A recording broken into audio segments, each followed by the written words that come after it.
अरे ठीक है, तो अपन लोग जो है,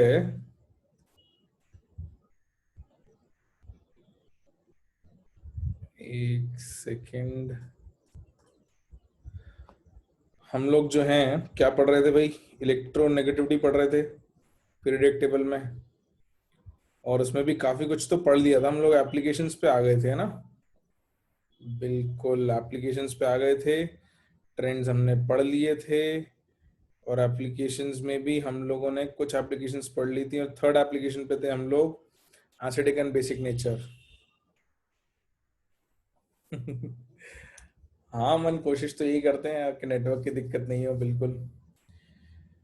चलो भाई, तो ये अपन लोगों ने कुछ बातें पढ़ी थी कि भाई acidic nature, basic nature, oxides का कैसे होता है, कैसे वेरी करता है। और ये मैंने तुमको होमवर्क दिया था, और मैंने कहा था और भी बहुत सारे ऑर्डर हम लिखेंगे, है ना? तो ये होमवर्क डिस्कस करें क्या भाई?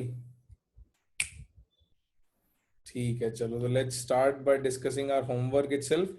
तो पहले वाले में बेटा बेसिक ऑर्डर बताना था, बेसिक नेचर। तो क्या बेसिक नेचर का ऑर्डर क्या आएगा, बताओ जरा। Lithium, sodium, potassium, rubidium, caesium, increasing या डिक्रीजिंग? इंक्रीजिंग आएगा ना। Down the group basic nature बढ़ता है, देखो अपन ने लिखा हुआ था यहाँ पे, down the group basic nature बढ़ता है। तो we are moving down the group, तो बेसिक नेचर इज इंक्रीजिंग, बिल्कुल सही बात है। इंक्रीजिंग ऑर्डर आएगा। उसके बाद left to right in a period, basic nature की बात है, क्या होता है भाई बेसिक नेचर का? डिक्रीजिंग। तो सोडियम, मैग्नीशियम, एल्यूमिनियम, सिलिकॉन एक ही पीरियड में है, लेफ्ट टू राइट है, तो बेसिक नेचर डिक्रीजिंग आएगा, तो इसको भी लिख लेते हैं। तो यू हैव डिक्रीजिंग ऑर्डर। उसके बाद अगला एसिडिक नेचर बेटा। तो ये एलिमेंट्स क्या एक ही पीरियड के हैं कि एक ही ग्रुप के हैं, किसके हैं? पीरियड के। तो पीरियड में एसिडिक नेचर का क्या होता है, देखो जरा। इंक्रीज होता है, तो acidic nature will increase, right, बढ़ेगा। यही लिखा था सबने। जितना नॉन मेटालिक कैरेक्टर उतना एसिडिक नेचर ज्यादा, जितना मेटालिक कैरेक्टर उतना बेसिक नेचर ज्यादा। गुड। तो मैं और भी आपको केसेस करवा रहा हूं, मैं स्क्रीन पे लिखता जा रहा हूं, आपको उनके लिए भी ऑर्डर्स लिखने हैं। तो क्वेश्चन जो है वो मेरे साथ लिखते चलो। अभी अपन ने एग्जाम्पल में 3 लिखे थे, इसी के आगे कंटिन्यू करेंगे। तो मेरे साथ लिखते रहो, और उसके बाद मैं आंसर एक एक करके डिस्कस करूंगा, तो आंसर आप बाद में कर लेना, पहले क्वेश्चन लिख लो। ठीक है? तो first right question, don't engage your self in, मतलब बीच में कहीं अटक मत जाना कि मतलब सॉल्व करने में लग गए तो लिखना भूल गए। पहले लिख लो, लिखने के बाद एक एक करके तुम सॉल्व कर लेना, मैं तुम्हें 1-2 मिनट दे दूंगा, उसके बाद ही डिस्कस करूंगा, ठीक? तो फर्स्ट स्टार्ट राइटिंग, और साथ साथ लिखते चलना है। तो फोर्थ,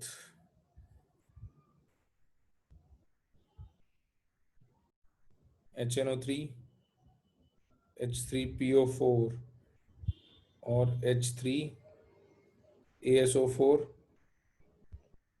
इसका भी एसिडिक नेचर।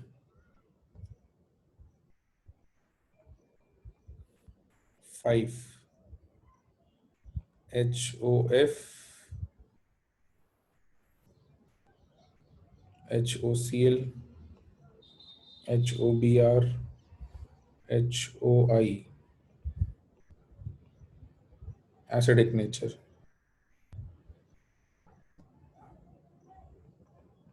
6, HClO4,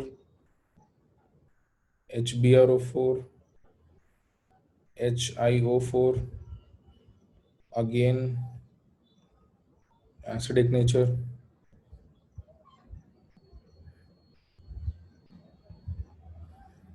फिर सेवेंथ, N2O3, P2O3, AS2O3, यहाँ basic nature.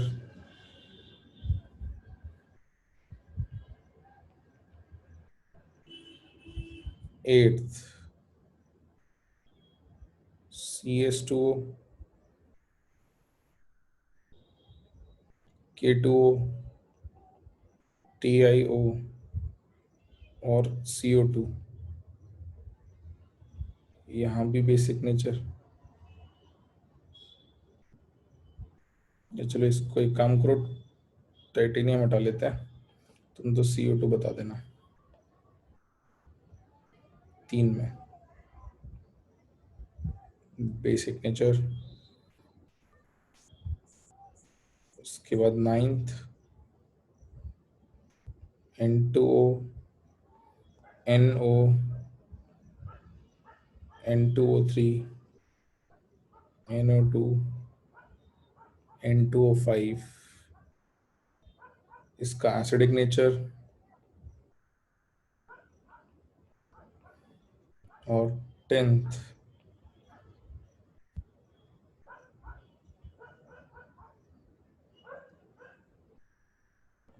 MNO, MNO2, Mn2O7, इसका बेसिक नेचर। तो इतने हैं, 3 केसेस आपने कर लिए थे, 7 और अभी करने हैं। ये आपकी स्क्रीन पर है, these are on your screen. इनको कर लो, मैं आपका वेट कर रहा हूं। आराम से सोच के सही से करना, ट्रेंड देख के, फिर अपन इसको डिस्कस करना शुरू करते हैं।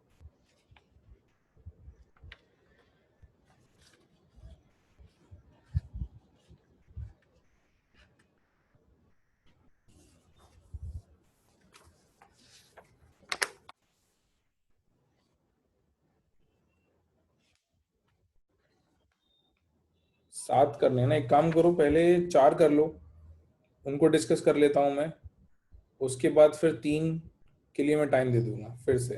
तो पहले 4 कर लो, यानी 4th 5th 6th 7th कर लो, वो हो जाए तो मुझे बता देना कि हो गया है। अपन उन चारों को पहले डिस्कस कर लेंगे, उसके बाद अपन आगे बढ़ जाएंगे, उसके बाद फिर टाइम दे दूंगा। तो पहले 4 डिस्कस कर लें क्या अपन, हो गए क्या सबके? अरे वाह, गुड। चलो भाई, तो मैं जो सवाल पूछूं उसका जवाब देना, ठीक है? सुनना ध्यान से। यहाँ नाइट्रोजन फास्फोरस आर्सेनिक, ट्रेंड क्या है, पीरियड में है या ग्रुप में है? ग्रुप में है ना, एक ही ग्रुप में डाउन द ग्रुप जा रहे हैं। तो डाउन द ग्रुप जाने पे एसिडिक नेचर का क्या होता है? डिक्रीज होता है। अच्छा, ऑक्सीडेशन स्टेट सबकी सेम है क्या, एक बार बताना? इन तीनों की ऑक्सीडेशन स्टेट सेम है?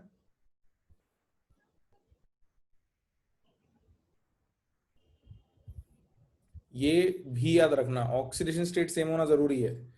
ये भी +5 में है, ये भी +5 में, ये भी +5 में है। तो ऑक्सीडेशन स्टेट सेम में डाउन द ग्रुप जाएंगे तो एसिडिक नेचर कम होगा, ठीक है? ऑक्सीडेशन स्टेट निकालोगे +5 ही आएगी सॉल्व करके। तो down the group acidic nature, अब बताओ क्या कर दूं मैं ऑर्डर? डिक्रीजिंग, बिल्कुल सही बात है, दी ऑर्डर विल बी डिक्रीजिंग। अगले वाले पे, इसमें भी कहा डाउन द ग्रुप जा रहे हैं, बिल्कुल, तो डिक्रीजिंग ऑर्डर आएगा, ठीक है, डिक्रीजिंग ऑर्डर।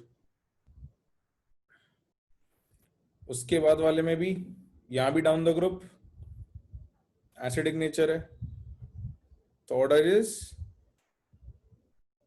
डिक्रीजिंग, ठीक है। इसके बाद अपने से बेसिक नेचर पूछ लिया है, ट्रेंड क्या है, डाउन द ग्रुप या left to right in a period, क्या है? ग्रुप है, एक ही ग्रुप के एलिमेंट है, nitrogen phosphorus arsenic, down the group जा रहे हैं। बेसिक नेचर क्या होता है बेटा डाउन द ग्रुप में? इंक्रीज होता है, इंक्रीज होता है बेटा, बढ़ता है, नीचे जाते हैं तो मेटालिक करेक्टर बढ़ता है, बेसिक नेचर बढ़ता है, भूलना नहीं है, गड़बड़ नहीं करनी है, ठीक है? राइट। अब आगे के जो केसेस हैं ना, तो ये सेम पीरियड के हैं, ना ये सेम ग्रुप के हैं, तो इनको थोड़ा सोचो कि क्या हो रहा है ना? मुश्किल नहीं है, लॉजिकली है, बट डायरेक्ट नहीं, थोड़ा सा सोचना पड़ेगा। है ना। तो आखिरी 3 केसेस और हैं, इनको सोचो आराम से।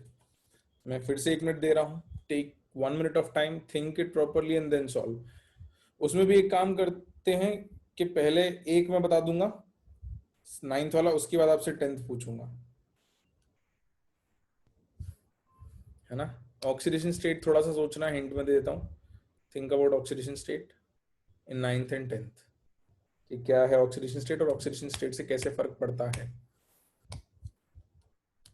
फिर इसके बाद अपन न्यूट्रल ऑक्साइड्स और एम्फोटेरिक ऑक्साइड्स की बात कर लेते हैं, उनकी एक लिस्ट लिख लेते हैं।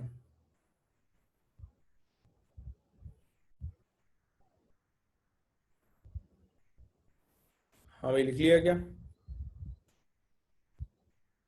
सॉल्व कर लिया?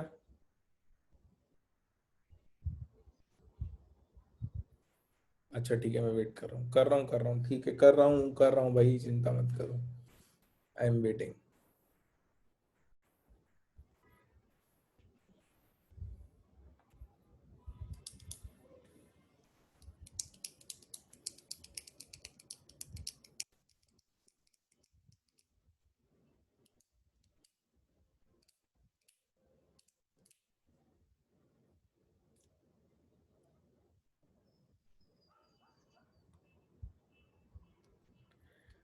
अब कर लें डिस्कस। ठीक है, अब बताओ भाई, सीजियम और पोटेशियम में कौन ज्यादा बेसिक होगा? ये तो एक ही ग्रुप के हैं, ये डाउन द ग्रुप आता है, ये ग्रुप में ऊपर आता है, कौन ज्यादा बेसिक है? सीजियम ना। तो सीजियम इज मोर बेसिक, सही बात है, सीजियम इज मोर बेसिक। अब इसको भी इंडिविजुअली कंपेयर करना पड़ेगा। तो कार्बन तुम्हारा पीरियड 2 में है और पोटेशियम तुम्हारा पीरियड 4 में है, और ये मेटल है, ये नॉन मेटल है। और ऑक्सीडेशन स्टेट भी देखोगे तो कार्बन की +4 है और पोटेशियम की +1 है। तो सारे फैक्टर किसको ज्यादा बेसिक बना रहे हैं? पोटेशियम को, राइट। ग्रुप में भी नीचे है, मेटल भी है, ऑक्सीडेशन स्टेट भी कम है, सब कुछ इसके फेवर में, everything is in the favour of potassium. तो potassium oxide is more basic than CO2। ठीक है, आगे बढ़ते हैं। अब यहां पर क्या है कि नेक्स्ट वाले केस में सारे ही नाइट्रोजन है, तो यहाँ पीरियड और ग्रुप का तो लॉजिक ही नहीं है, और सारे ही नॉन, मतलब नॉन मेटल मेटल का लॉजिक भी नहीं है। अब क्या बचता है सिर्फ? फर्क किसका है? ऑक्सीडेशन स्टेट का, है ना, बिल्कुल। तो ऑक्सीडेशन स्टेट लिख लेते हैं पहले। फर्स्ट वाले में ऑक्सीडेशन स्टेट भाई कितनी है? +1। अगले वाले में +2। उसके अगले वाले में +3। नेक्स्ट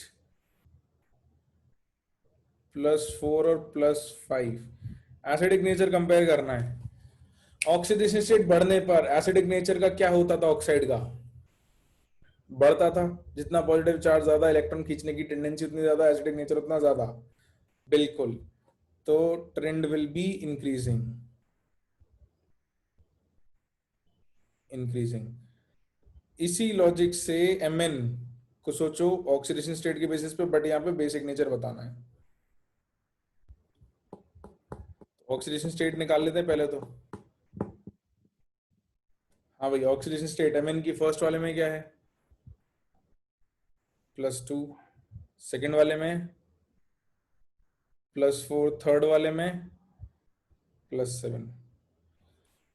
तो बेसिक नेचर क्या होगा? ऑक्सीडेशन स्टेट बढ़ाओगे तो बेसिक नेचर कम होता है, उल्टा चलता है, बिल्कुल। तो this is more basic, MnO is the most basic, Mn2O7 is least basic. और बेटा एक बात, कुछ लोगों ने पूछा था सर मेटल का कि कभी एसिडिक नहीं हो सकता, तो हो सकता है। Mn2O7 जो है, दिस शोज एसिडिक नेचर, ठीक है। मेटल ऑक्साइड है, still is acidic in nature due to high oxidation state. इसकी ऑक्सीडेशन स्टेट बहुत ज्यादा हाई है।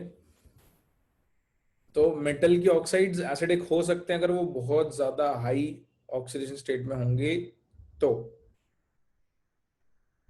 बिल्कुल इलेक्ट्रॉन्स के बेसिस पर ही। देखो Mn+7 में इससे ज्यादा वो इलेक्ट्रॉन लूज कर ही नहीं सकता है, तो अब यहाँ कोई इलेक्ट्रॉन देने वाला ही नहीं है। This is acidic in nature.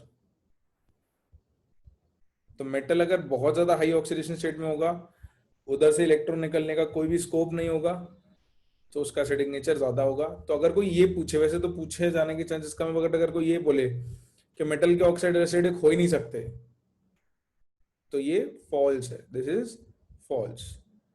Metal के ऑक्साइड एसिडिक हो सकते हैं, there is a possibility, but only in very few cases. यहां तक लिख लिया कि सबने, आई होप। और ज्यादातर लोगों ने ज्यादातर सही करे होंगे, एक आध इधर उधर हो गया हो तो बात अलग है, but most of you should have done. मुझे ऐसा लग रहा है रेस्पॉन्सेज देख के ज्यादातर लोगों ने सही किया है ना? सही है, गुड गुड गुड।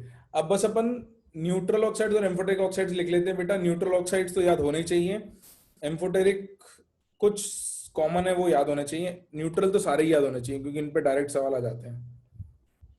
तो न्यूट्रल पे तो डायरेक्ट सवाल आ जाता है, तो नोट करके लिखो। Number 1, neutral oxides. Carbon monoxide, N2O, NO, और कौन सा एक और है बताओ कोई? बहुत ऑब्वियस है। सही है हर, सही है, गुड। और कोई बताओ? प्रेशा ठीक है बेटा। नहीं श्रेया बेटा, NH4 नहीं होगा। चयन, परिणा सही है। पानी भाई, पानी। अरे भाई पानी न्यूट्रल है ना, सही बात है बिल्कुल। पानी न्यूट्रल ऑक्साइड होता है, ये तो बचपन में ही पढ़ा होगा। पानी में लिटमस, रेड लिटमस वाला रेड रहेगा, ब्लू लिटमस वाला ब्लू रहेगा। अगर अगर प्योर वाटर है तो कुछ मिला हुआ नहीं है उसमें, कुछ मिला हुआ तो फिर बात अलग है, फिर कलर चेंज हो जाता है ना? सही बात है, सही बात है। तो न्यूट्रल ऑक्साइड ये चार आपको याद ही होने चाहिए। एम्फोटेरिक बहुत सारे हैं, बहुत सारे में से ज्यादातर मैं लिखवा दे रहा हूँ। अगर कभी ढूंढने की जरूरत पड़े तो यहाँ से आपको टेबल रहेगी, आप देख सकते हो। इनकी सिवा भी हो सकते हैं, बट ये जो मतलब कहीं आपको पूछे जा सकते हैं उसकी लिस्ट काफी एक्सटेंसिव है। Alcohol is basic in nature, नहीं। डिपेंड करता है वैसे तो एल्कोहल पर भी, खैर वो ऑर्गेनिक में पढ़ेंगे। एल्कोहल्स, फिनॉल्स, ईथर, इनके नेचर सब एसिडिक बेसिक, ये सब ऑर्गेनिक में आएंगे। हाँ भाई, आगे बात करते हैं। एल्यूमिनियम जिंक, सही बात है, एल्यूमिनियम जिंक के ऑक्साइड एम्फोटेरिक होते हैं, बट बहुत सारे होते हैं एम्फोटेरिक। तो मैं लिख रहा हूँ लिस्ट, साथ साथ लिखते चलो, मैं बोलता भी जा रहा हूँ। बेरिलियम, एल्यूमिनियम, जिंक सही है, उसके सिवा और भी होंगे। ऑक्सीडेशन स्टेट से भी तो वेरी करेगा ना बेटा। तो बेरिलियम ऑक्साइड, जिंक ऑक्साइड और Al2O3, ये तो आपने पढ़े होते हैं बचपन में है ना? आगे के मैं बता देता हूं। तो Ga2O3 गैलियम का ऑक्साइड, आर्सेनिक As2O3,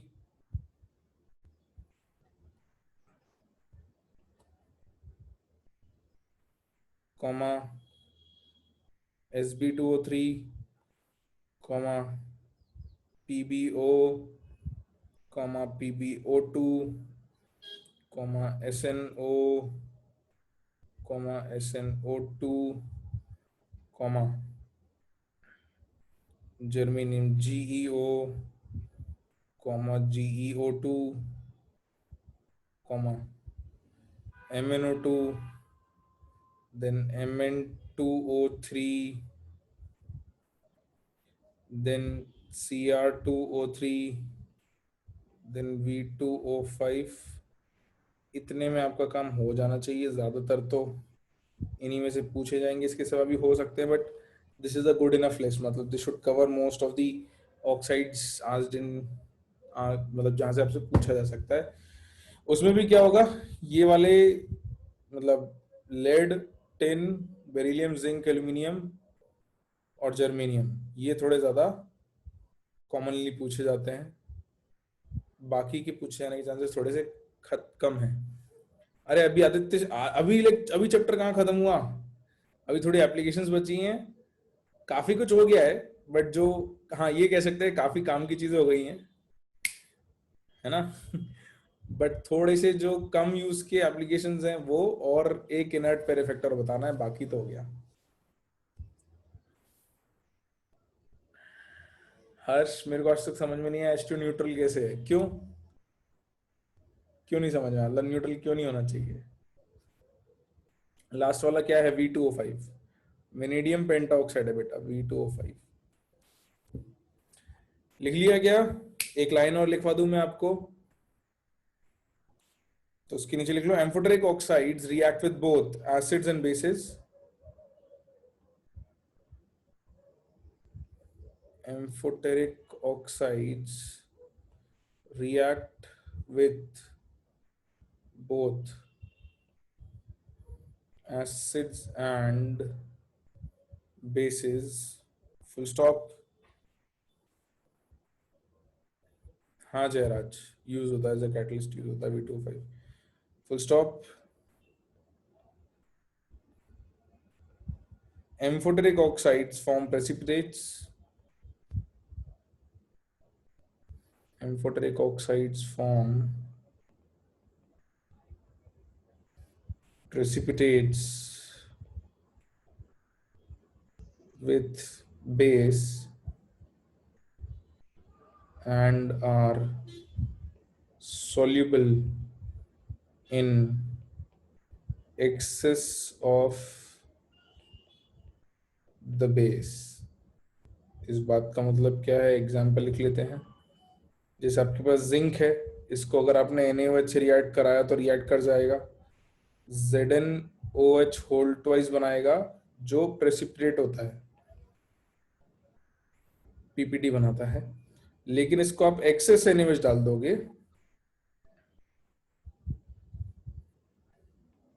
यानी एक्स्ट्रा NaOH है आपके पास, तो फिर वो उसमें डिजोल्व होके कॉम्प्लेक्स बना लेगा, Na2ZnOH होल 4। तो अगर आपको याद हो तो हमने रिडॉक्स में एक रिएक्शन लिखी थी कि ZnOH whole twice plus 2OH negative giving you ZnOH whole 4, 2 negative, और आपसे इसका एन फैक्टर पूछा था, याद है? ऐसी एक रिएक्शन लिखी थी।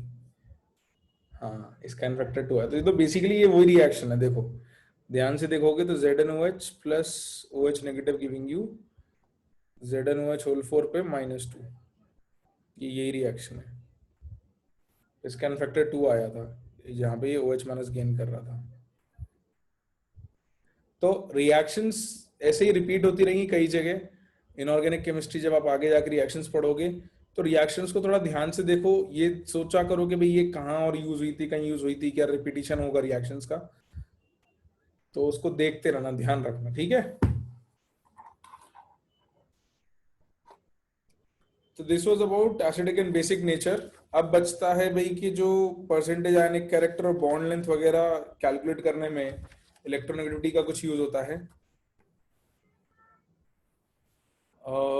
Amphoteric nature intermediate oxidation state के कारण, बेटा ऑक्सीडेशन स्टेट के कारण वहां होगा जहां किसी एक मेटल के बेसिक भी बन रहे हैं और एसिडिक भी बन रहे हैं, तो बीच वाली ऑक्सीडेशन स्टेट एम्फोटेरिक हो जाएगी। बट उस वजह से नहीं होता। देखो कुछ एलिमेंट्स होते हैं जिनके इलेक्ट्रॉन ले सकने की भी टेंडेंसी होती है, जिनके पास इलेक्ट्रॉन लेने की पावर होती है और इलेक्ट्रॉन देने की भी टेंडेंसी होती है। तो एम्फोटेरिक वहां होता है जहां ऐसा कुछ हो कि भाई जिससे इलेक्ट्रॉन लिया दिया जा सके। तो जहां इलेक्ट्रॉन गेन लूज दोनों की पॉसिबिलिटी हो जाती है, वहां पर एम्फोटेरिक नेचर हो जाता है थोड़ा सा। चलो भाई, तो हमने कितनी एप्लीकेशंस कर ली थी नेगेटिविटी में? Acidic basic nature was application number क्या था, जल्दी बताओ?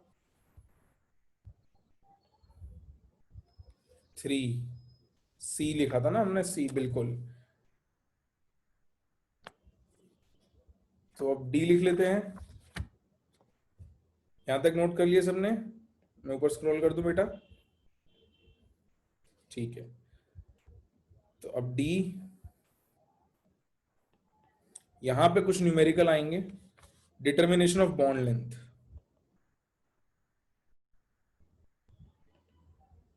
Determination of bond length.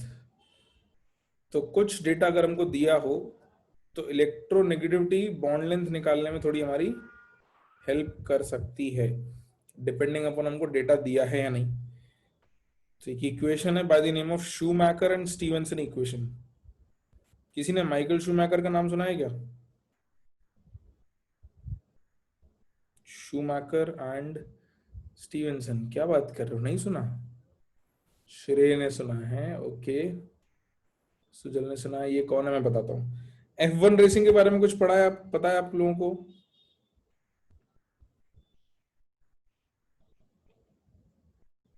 Do you know something about F1 racing?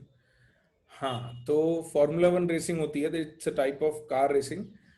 तो Michael Schumacher is one of the greatest F1 racers of all time. तो नाम सिर्फ मैंने इसलिए लिखा है कि इसको शू मेकर नहीं पढ़ना है, जूता बनाने वाला नहीं है। ठीक है, दिस इज शूमैकर।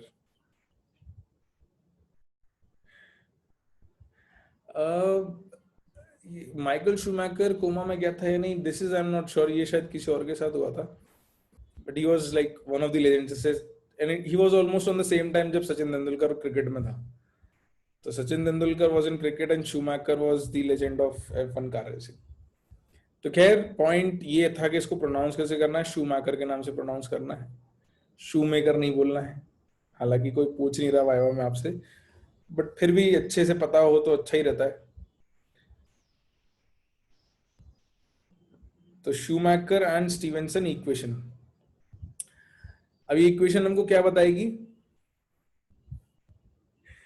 ये इक्वेशन हमको क्या बताएगी कि जितना इलेक्ट्रोनेगेटिव डिफरेंस बढ़ाएंगे उतनी बॉन्ड लेंथ छोटी होगी। कैसे? इन्हें एक फॉर्मूला बताया था बॉन्ड लेंथ का।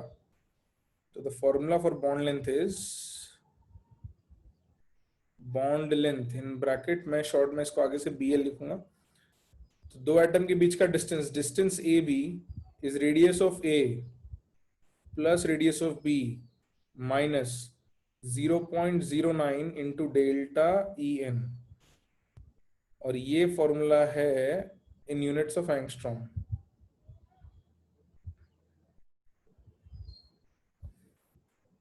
ठीक है, व्हेन R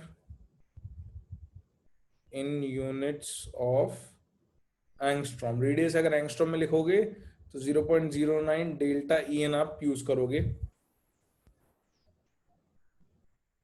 हाँ, थोड़ा सा स्पेलिंग में अलग है शूमैकर की में।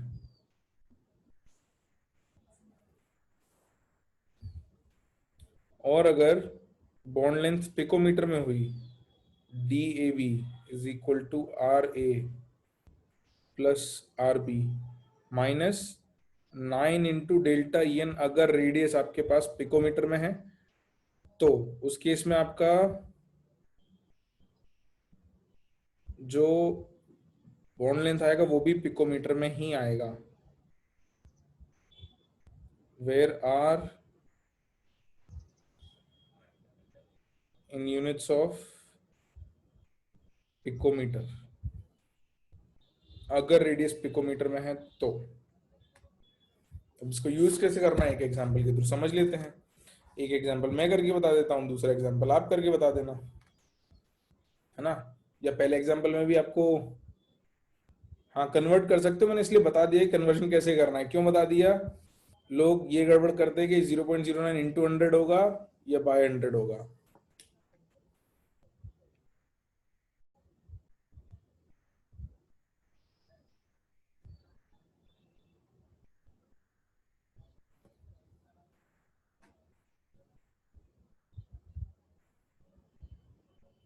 लिख लिया क्या?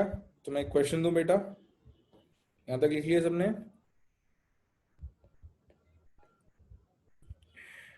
आ जाओ एक सवाल करते हैं। नहीं श्रेय, आई नॉर्मली डोंट। अब तो नहीं बिल्कुल भी, पहले कभी कभी देख लेता था। सवाल करते हैं अभी तो।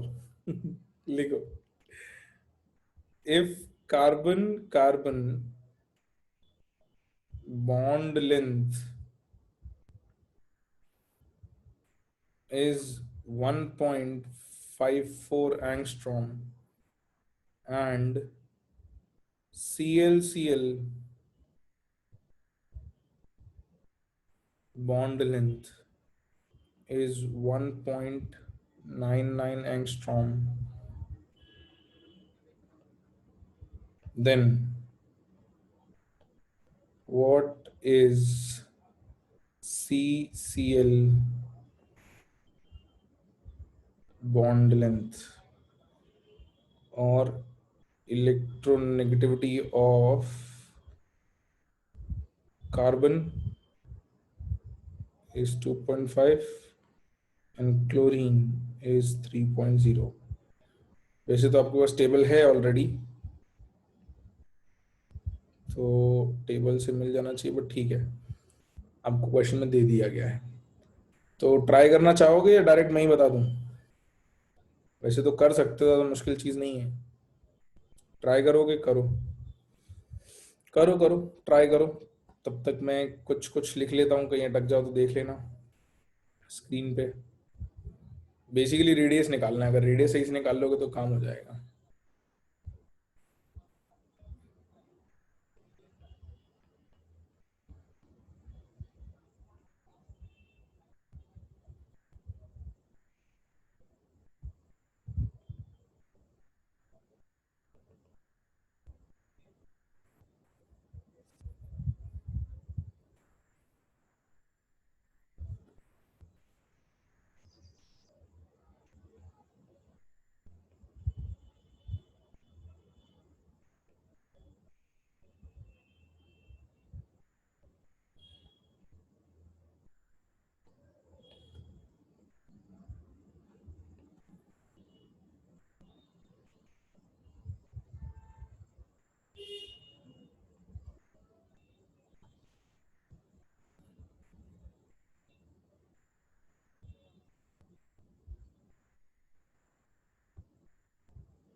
हाँ भाई, कैलकुलेट किया क्या एंगस्ट्रॉम में?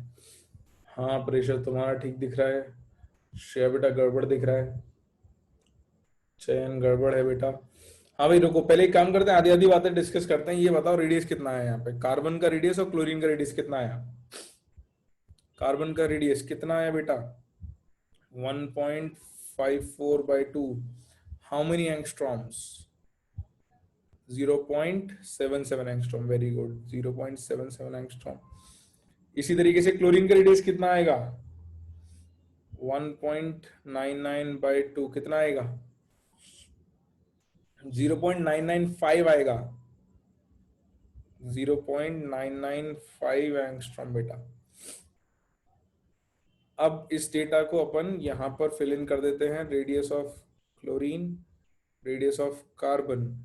और एक चीज, ये जो डिफरेंस है ये हमेशा पॉजिटिव ही लिखना है, यानी कि क्या होगा कि ये वैल्यू हमेशा माइनस होगी, कभी भी ऐड नहीं होगी, याद रखना। डिस्टेंस जो है वो r c plus r c l से छोटा ही आएगा, बड़ा नहीं आएगा कभी भी,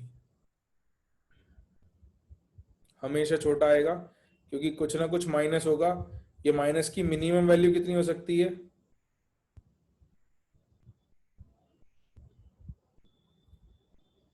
मिनिमम वैल्यू 0 हो सकती है। अगर डिफरेंस 0 आ जाए तो ये 0 हो जाएगी, ठीक है? तो कम से कम इतना या इससे छोटा ही आएगा रेडियस हमेशा। तो डेटा पिटन कर देते हैं बेटा अपन लोग। Radius of carbon is 0.77 plus radius of chlorine is 0.995 minus 0.09 into क्या?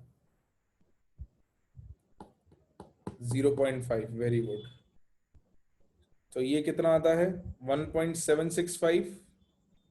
1.765 माइनस 0.09 इंटू 0.5 कितना आएगा बेटा? कितना आने वाला है ये?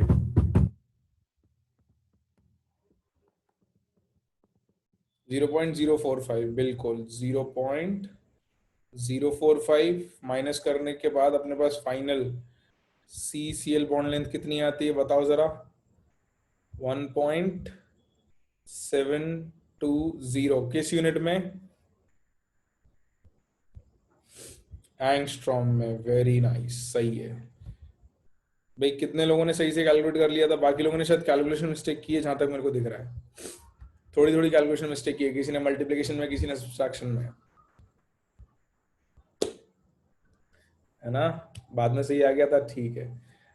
बस तो इसमें कैलकुलेशन मिस्टेक नहीं करोगे ना तो कुछ भी मुश्किल नहीं है, मतलब इट्स जस्ट सिंपल कैलकुलेशंस, बस कैलकुलेशन मिस्टेक मत करो। तो एक सवाल और पूछ लूं छोटा सा फटाफट से, इस बार सारे लोग कर लेना अच्छे से ना, प्रोसेस मैंने बता दिया है।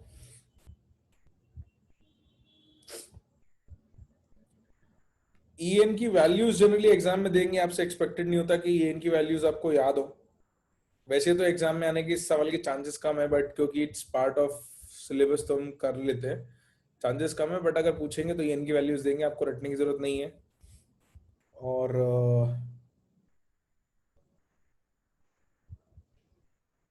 और तो बस ठीक है, मतलब बाकी तो कुछ जरूरत पड़ेगी नहीं आपको इसके लिए, है ना। बिल्कुल देते हैं। आ जाओ, एक क्वेश्चन और करते हैं जल्दी से।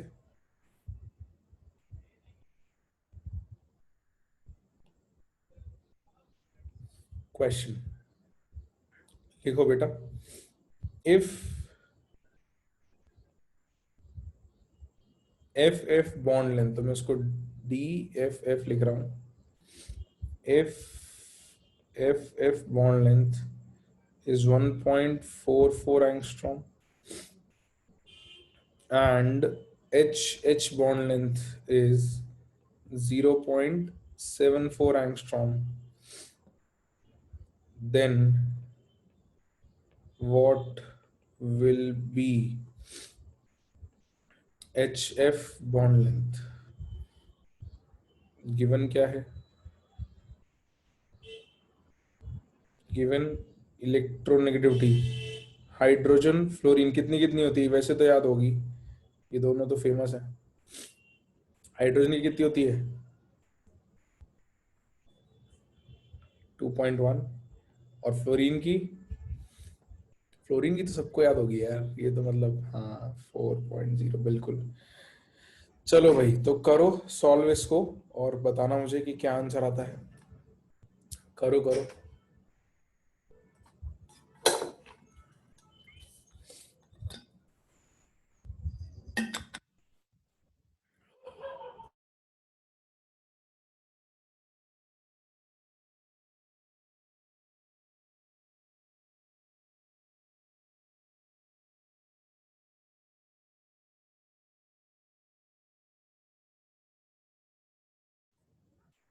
हाँ भाई, अक्षरा थोड़ा कैलकुलेशन मिस्टेक फिर किया है बेटा, चेक करो।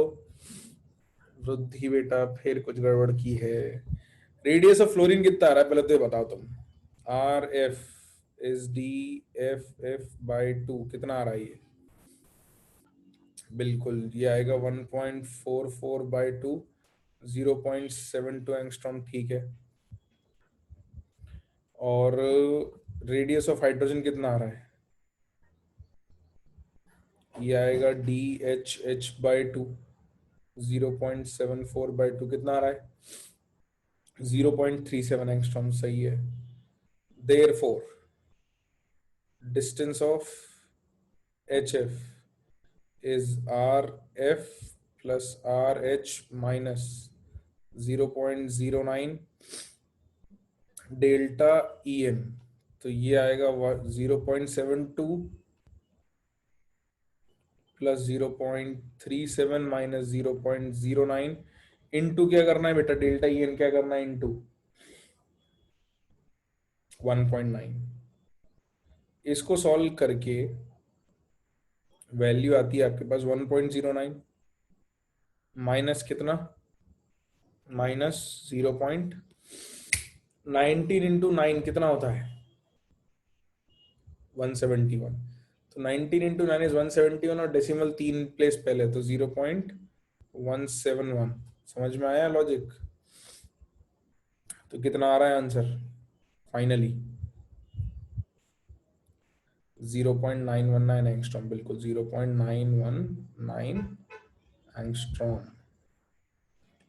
This is your answer. ठीक है, तो जूम आउट कर दूं? लो, लिख लो।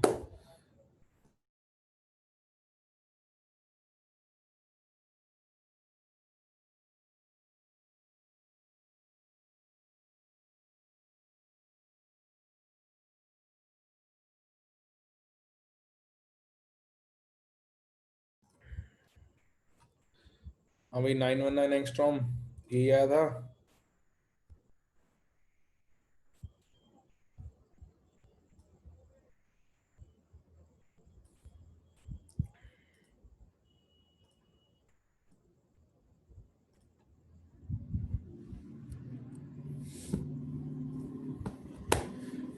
लिख लिया सबने?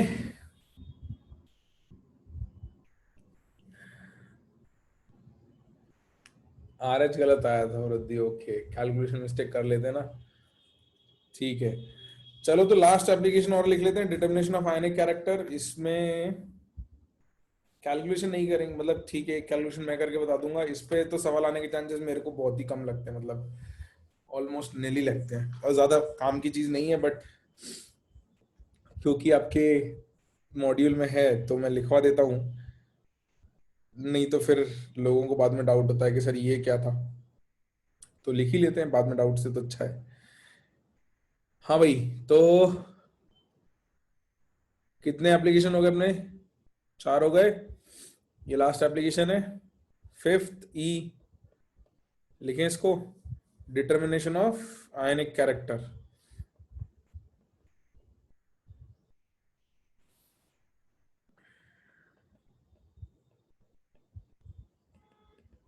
डिटर्मिनेशन ऑफ आयोनिक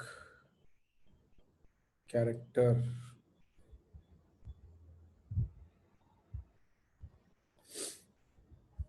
ठीक है, तो इसके लिए एक फॉर्मूला दे रखा है, ये फॉर्मूला अपन लिख लेते हैं।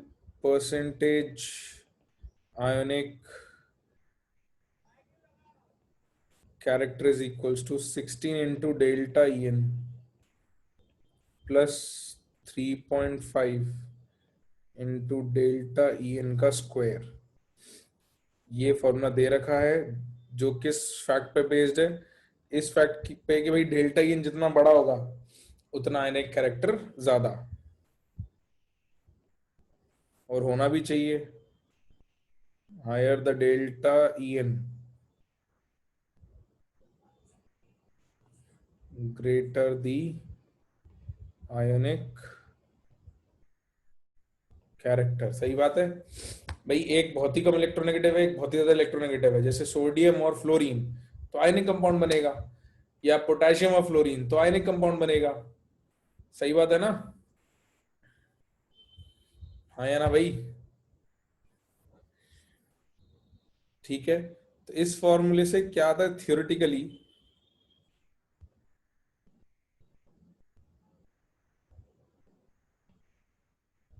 In bracket from this equation, तो इसमें आयनिक कैरेक्टर को 50% डालो तो डेल्टा एन की एक वैल्यू आती है। वो क्या आती है कि अगर डेल्टा एन इज अप्रोक्सीमेटली 2.1, तो 50% आयोनिक और 50% कोवलेंट कैरेक्टर आ जाता है, कि 2.1 के आसपास, मतलब 2.1 समथिंग समथिंग, तो अप्रोक्सीमेटली 2.1 मान लेते। इसीलिए अगर delta E N greater than 2.1 हुआ तो आयोनिक कैरेक्टर ग्रेटर देन 50% मान लेंगे हम, और covalent character less than 50%। Difference बढ़ाएंगे तो आयनिक कैरेक्टर बढ़ेगा। सही बात है। अगर डिफरेंस बढ़ाते हैं तो आयनिक कैरेक्टर बढ़ेगा, और डिफरेंस कम करेंगे तो आयनिक कैरेक्टर कम होगा। तो अगर डेल्टा ई एन 2.1 से छोटा हुआ तो दिस इंप्लाइज आयोनिक कैरेक्टर क्या लेस देन 50 है ज्यादा? नहीं विभव, डेल्टा ई एन की बात हो रही है, ई एन की बात नहीं हो रही है। हाइड्रोजन का ई एन 2.1 है, डेल्टा ई एन नहीं। आयनिक character less than 50% and covalent character more than 50%, बिल्कुल।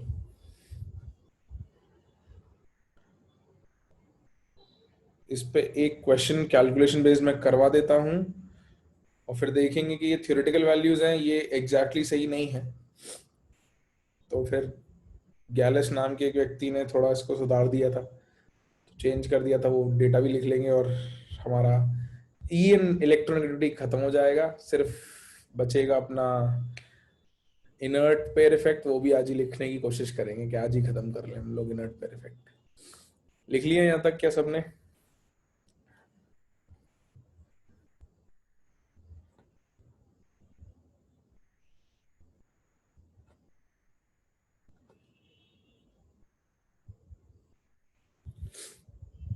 Next chapter chemical bonding start करेंगे बेटा, इसके बाद after this we'll start chemical bonding.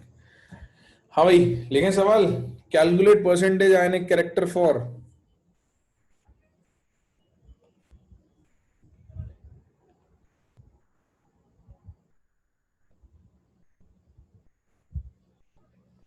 Number 1 NaCl, second caesium fluoride,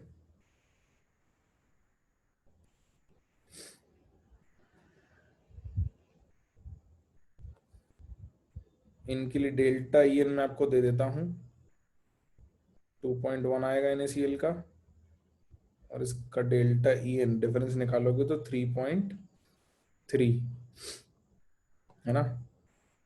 sodium का E N और chlorine का E N होता है 3.0, और ये होता है 0.9, और सीजियम का ई एन और फ्लोरीन का ई एन यहाँ होता है 4.0, और यहाँ होता है 0.7, तो इससे डेल्टा ई एन आ जाता है। अक्षरा बेटा कोशिश तो करेंगे कि आज ही खत्म कर लें चैप्टर।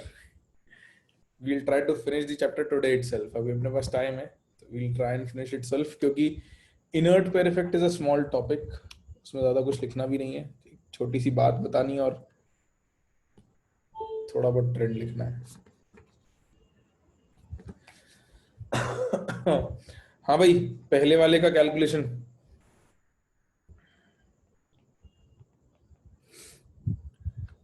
हिमांशी, इतनी जल्दी कैलकुलेट कर लिया कैलकुलेटर से? हाँ, जल्दी बताओ, कैलकुलेटर से किया क्या?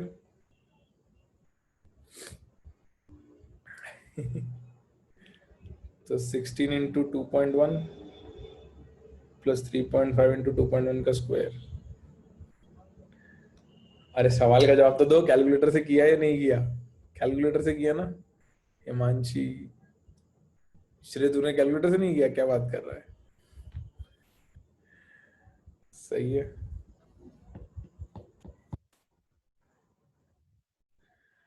हाँ मुझे भी लग रहा है कैलकुलेटर तो यूज किया होगा, डेफिनेट सी बात है। देखो यहाँ कर लिया ठीक है, बट जो नॉर्मल कैलकुलेशंस है ना उनमें मत करा करो, वरना आपके एग्जाम में नंबर कम आएंगे, पक्का गारंटीड। अगर यहाँ ये ठीक है, ये मैं मान लेता हूँ, चलो ठीक है, नॉर्मल कैलकुलेशन में नहीं यूज किया करो। नॉर्मल कैलकुलेशन मतलब जैसे अभी अपन ने इससे पहले किया था 0.09 वाला केस, वहां कैलकुलेटर से नहीं करना चाहिए, उतनी कैलकुलेशन की प्रैक्टिस अपने को करनी है। यहाँ चलो ठीक है, 2.1 का स्क्वायर करा, फिर 3.5 से मल्टीप्लाई किया, फिर यहाँ मैं खुद ही कह रहा था आपसे कि इस टाइप के सवाल आने के चांसेस कम है। तो यहाँ वैसे तो यहाँ भी मत करो, क्योंकि इतने कैलकुलेशन की आदत होनी चाहिए। तो अगर घर पे कैलकुलेशन करोगे तो ही एग्जाम में हो पाएगा, वरना नहीं हो पाएगा। हाँ भाई, कितना आएगा ये मल्टीप्लाई करना? 16 इंटू 2.1 कितना आता है? 30, 30 समथिंग, ऑब्वियसली 32 से बड़ा आएगा, कितना आता है 33.6, very good, plus 3.5 into 2.1 into 2.1, 2.1 का स्क्वायर कितना आएगा, 21 का स्क्वायर कितना होता है, किसी को याद है, 20 का स्क्वायर तो 400 होता है, 21 का स्क्वायर कितना होता है 441, बिल्कुल। तो ये 4.41 आएगा, तो 4.41 इंटू 3.5 कितना आएगा, मल्टीप्लाई कर लो जरा, इतना करके फिर कैलकुलेटर यूज करो तो समझ में आता है कि 4.41 इंटू 3.5 कर लिया, चलो एक आध बार, 15.435, ठीक है, 15.435 कितना आता है ये टोटल,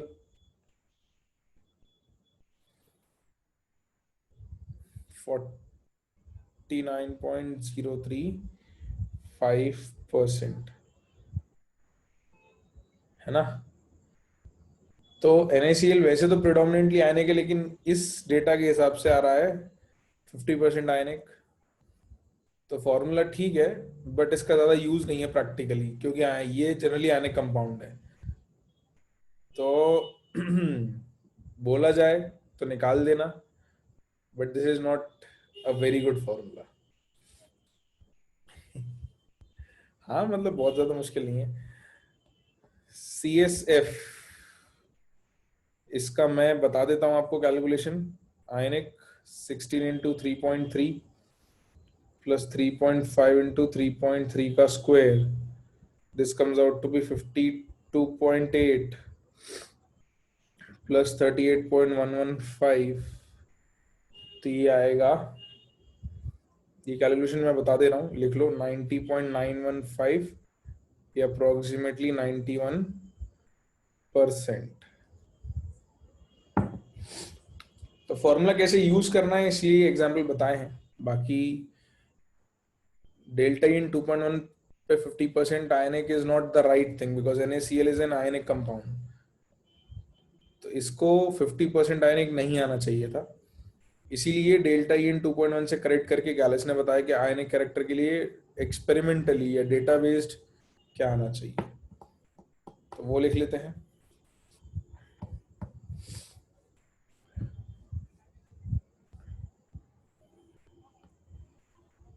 ये लिख लिया सबने, कैलकुलेशन मैंने कर दी है आपके लिए, ठीक है। तो since NaCl is more ionic, that is ionic character is greater than 50%, therefore a correction in previous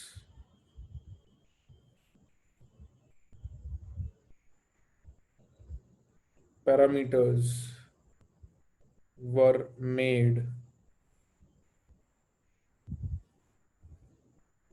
तो अब अपन ने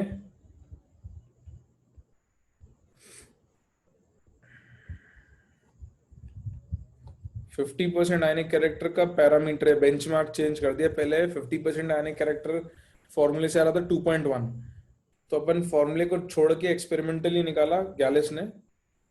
तो अकॉर्डिंग टू गैलिस, उसने डेटा थोड़ा निकाल के एक्सपेरिमेंट से निकाला कि अगर डेल्टा EN 1.7 आए तो आयनिक 50% कहेंगे अपन, और कोवलेंट 50%। अगर डेल्टा EN 1.7 से बड़ा हो गया तो आयनिक ग्रेटर देन 50 हो जाएगा, और कोवलेंट लेस देन 50% हो जाएगा।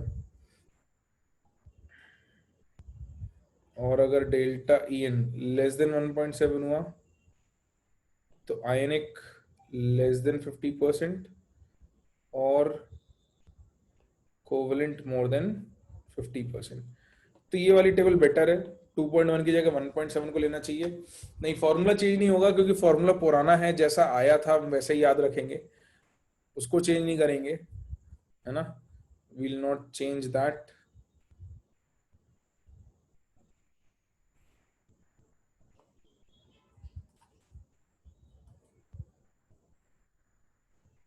इसको नोट कर लो।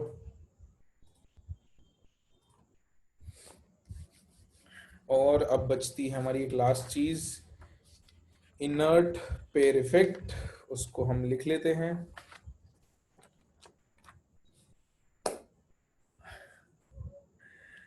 और हम आज अपना चैप्टर फिनिश करने की पूरी कोशिश में शायद कामयाब हो जाएंगे।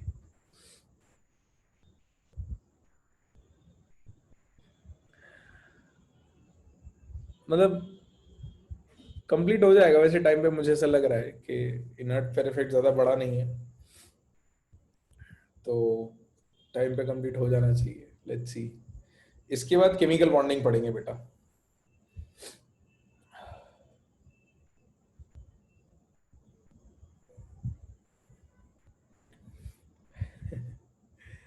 हिमांशु 11 मिनट्स कहाँ से? मैंने कहा था ना 5:40 to 7 करेंगे क्लास, तो अभी 20 मिनट है अपने पास। हाँ, वो बॉन्डिंग भी इनऑर्गेनिक में ही आएगा, बिल्कुल। Bonding is part of inorganic. लिख लिया क्या बेटा सब लोगों ने? यहां तक सबने लिख लिया? तो अगला हेडिंग लिखें। हाँ भाई, तो कितनी प्रॉपर्टीज कर ली थी अपन ने? How many properties were done? Periodic properties. अरे पीरियडिक प्रॉपर्टीज, ये तो एप्लीकेशन थी 4, 5। पीरियडिक प्रॉपर्टीज कितनी हो गई थी? 7 हो गई थी ना? बिल्कुल। तो 8th पीरियडिक प्रॉपर्टी, और जो हमको इस चैप्टर में आखिरी लिखनी है, that is inert pair effect. Inert pair effect. तो मैं डिक्टेट कर रहा हूं, मेरे साथ लिख लो।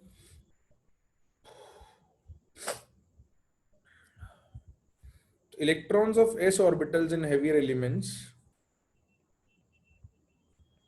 electrons of s orbitals in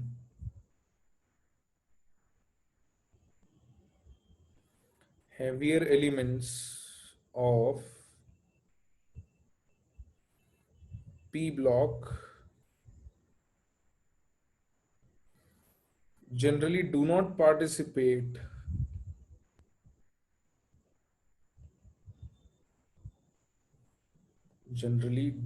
participate in bond formation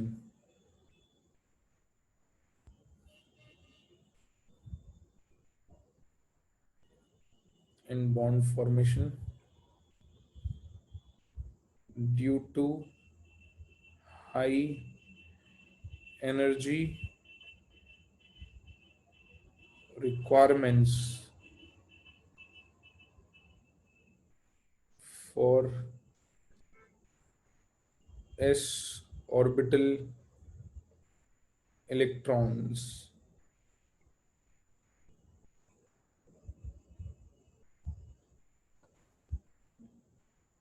Due to high energy requirement of s orbital electrons to participate in bonding. इस बात का मतलब क्या है मैं बताता हूं आपको, इसको लिख लो। तो व्हाट डज दिस मीन, इसकी बात हम कर लेते हैं। तो हमारे पास ग्रुप नंबर है 13, 14, 15।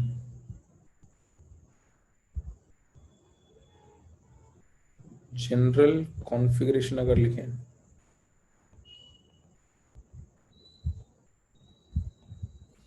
तो NS2NP1, NS2NP2 और NS2NP3 होता है। इसमें हम ये कह रहे हैं कि जब एलिमेंट की बात होती है, बोरॉन, एल्यूमिनियम, गैलियम, इंडियम और thallium. Group 14 is carbon, silicon, germanium, tin और लेड। और नाइट्रोजन, फॉस्फोरस, आर्सेनिक, एंटीमनी और बिस्मिथ। जब हम नीचे जाते हैं तो इनर्ट पेयर इफेक्ट जो है वो इंक्रीज होता है। Stability of lower oxidation state increase होती है, and of higher oxidation state decrease होती है। तो व्हाट डज दैट मीन?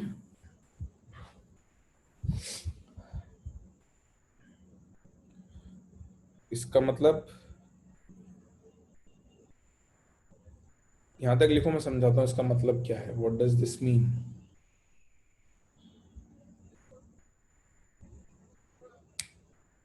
लिख लिया क्या सबने? तो इनर्ट पेयर इफेक्ट का मतलब क्या है बेटा? इनर्ट पेयर क्यों कह रहे हैं? क्योंकि दो इलेक्ट्रॉन का एक पेयर होता है। तो जैसे 15th ग्रुप की बात करें तो इसका जनरल कॉन्फ़िगरेशन है NH2 NP3, है ना। अब डाउन द ग्रुप जाते हैं तो क्या होता है कि ये जो s के दो इलेक्ट्रॉन है इनकी बॉन्ड में हिस्सा लेने की टेंडेंसी कम होती जाती है। यानी कि ऊपर की बात करेंगे नाइट्रोजन फास्फोरस की, तो ये पांचों इलेक्ट्रॉन बॉन्डिंग में हिस्सा लेना चाहते हैं। लेकिन जब तुम एंटीमनी बिस्मथ पे आओगे तो सिर्फ ये तीन इलेक्ट्रॉन हिस्सा लेना चाहते हैं। s के इलेक्ट्रॉन की बॉन्ड में हिस्सा लेने की टेंडेंसी कम होती जाती है। तो हमने कहा नीचे जाते वक्त इनर्ट पेयर इफेक्ट बढ़ता है, यानी कि इस अंदर के इलेक्ट्रॉन का इनर्ट होना यानी बॉन्डिंग में ना हिस्सा लेने की टेंडेंसी बढ़ रही है। जैसे यहाँ पे बात करते हैं तो कार्बन का ऑक्सीडेशन स्टेट +4 होता है, याद है। कार्बन जनरली 4 बॉन्ड बनाता है, +4 या -4 बॉन्ड 4 बनाता है, उसके चारों इलेक्ट्रॉन बॉन्डिंग में हिस्सा लेते हैं। लेकिन जब अपन नीचे जाते हैं तो अपने को tin+2 Pb+2 भी मिलता है और +4 भी मिलता है। इसका मतलब इसके कुछ केसेस हैं जहां पर इसके सिर्फ दो ही इलेक्ट्रॉन बॉन्ड में बनाना है या बॉन्डिंग में पार्ट लेते हैं, बाकी दो नहीं लेते हैं। तो जनरली क्या होगा, डाउन द ग्रुप जैसे जैसे जाते जाएंगे ये जो s इलेक्ट्रॉन्स हैं इनकी बॉन्ड बनाने में पार्टिसिपेशन की टेंडेंसी कम होती जाएगी। इसी को अपन कहते हैं इनर्ट पेयर इफेक्ट। लॉजिक समझ में आया? मतलब समझ में आया, लॉजिक नहीं, मतलब समझ में आया इनर्ट पेयर इफेक्ट का, कि नीचे जाते वक्त s के इलेक्ट्रॉन का बॉन्डिंग में हिस्सा लेना कम होना इज इनर्ट पेयर इफेक्ट का बढ़ना, है ना। ऐसा क्यों होता है? क्योंकि जैसे जैसे नीचे जाते जाओगे वैसे वैसे z इफेक्टिव बढ़ता जाता है। मतलब बढ़ता जाता है मतलब डायरेक्टली नहीं, लेकिन साइज अपन ने लिखे थे, याद है। टिन से लेड जाते हैं तो लेड में अपन ने जब आयनाइजेशन एनर्जी लिखी थी तो पीबी की आयनाइजेशन एनर्जी बढ़ गई थी, एक्सेप्शन याद है। अपन ने ग्राफ बनाया था कार्बन सिलिकॉन जर्मेनियम टिन और लेड। ऐसे ही यहाँ इसमें बनाया था, तो बोरॉन एल्यूमिनियम गैलियम इंडियम और थैलियम।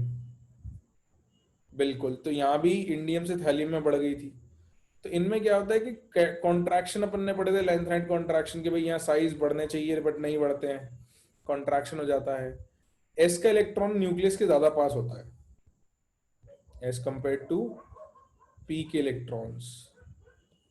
तो जितना तुम जेड बढ़ाओगे यानी एटॉमिक नंबर बढ़ाओगे, सुनना बात को ध्यान से, जितना तुम न्यूक्लियस में प्रोटॉन्स बढ़ाते जाओगे एस के इलेक्ट्रॉन्स क्योंकि पास है उन पर अट्रैक्शन बढ़ता जाएगा,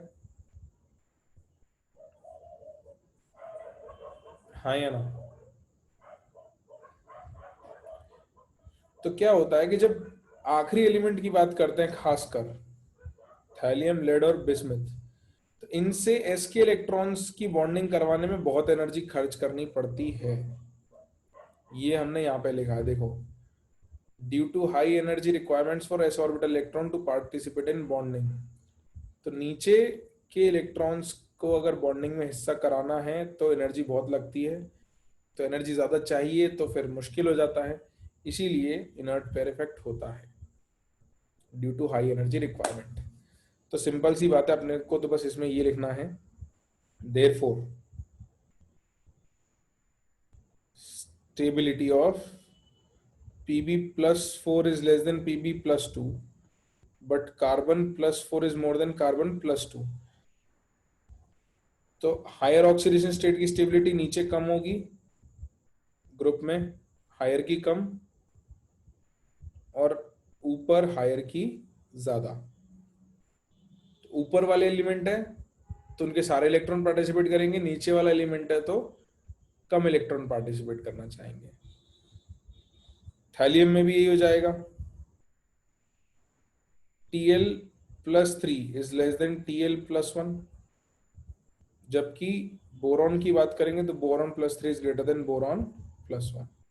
या एल्यूमिनियम भी प्लस 3 बनाता है, एल्यूमिनियम की भी प्लस 3 बनाने की टेंडेंसी है as compare to aluminium plus 1। बिल्कुल, this is observed in p block only, वो भी खासकर इन्हीं 3 ग्रुप्स में ज्यादा है, क्योंकि ग्रुप 16 17 में पॉजिटिव बनाने की टेंडेंसी वैसे ही कम हो जाती है, वो पॉजिटिव बनाते ही कम है, तो वहां भी आपको कम मिलता है। ग्रुप 13 14 15 में सबसे ज्यादा ये ऑब्जर्व होता है। तो ये आगे चल के हम यूज भी करेंगे एक्चुअली, मतलब ऑक्सीडेशन बॉन्डिंग पढ़ेंगे तब इसका यूज करेंगे हम लोग कि भाई कौन कैसे बॉन्ड बनाने की टेंडेंसी रखता है। ऐसे ही नाइट्रोजन जो है वो +5 में चला जाता है, +3 से ज्यादा मतलब बॉन्डिंग में स्टेबिलिटी आती है। बिस्मिथ की बात करेंगे तो bismuth +3 is more than bismuth +5। तो नीचे वाले एलिमेंट्स में लोअर ऑक्सीडेशन स्टेट ज्यादा स्टेबल है, नीचे वाले एलिमेंट में लोअर ऑक्सीडेशन स्टेट, नीचे वाले एलिमेंट में लोअर ऑक्सीडेशन स्टेट।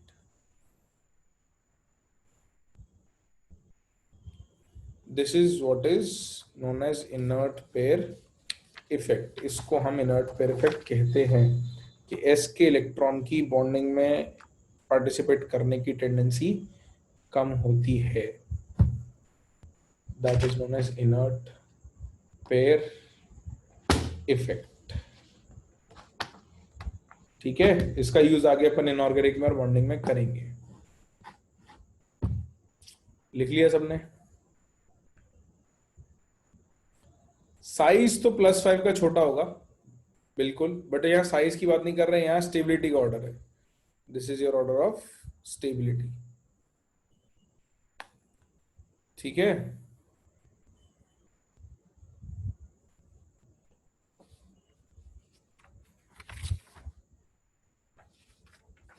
तो मैं बस एक क्वेश्चन और करा देता हूँ।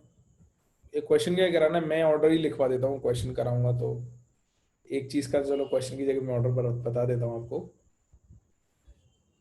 तो अपन एक दो ऑर्डर लिख लेते हैं और चैप्टर खत्म करते हैं ना। ठीक है, तो स्टेबिलिटी ऑर्डर, तो हमने कहा था कि हायर ऑक्सीडेशन स्टेट की स्टेबिलिटी नीचे जाते वक्त कम होती जाती है, इसीलिए boron +3 more than aluminium +3 more than gallium +3, ऐसे जाते जाते थैलियम का +3 कम स्टेबल होगा और लोअर की डिक्रीज होती है, सॉरी इंक्रीज होती है। तो boron +1, aluminium +1, gallium +1 and so on से थैलियम +1। तो लोअर ऑक्सीडेशन स्टेट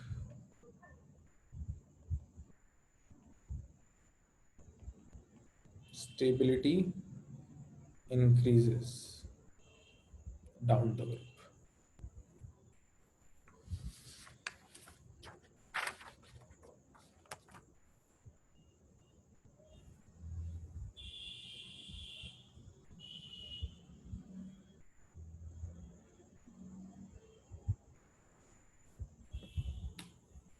ठीक है, यहां तक लिख लिया सबने?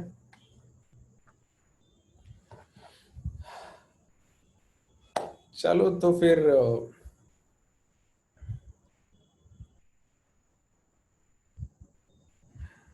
यहीं तक रख लेंगे।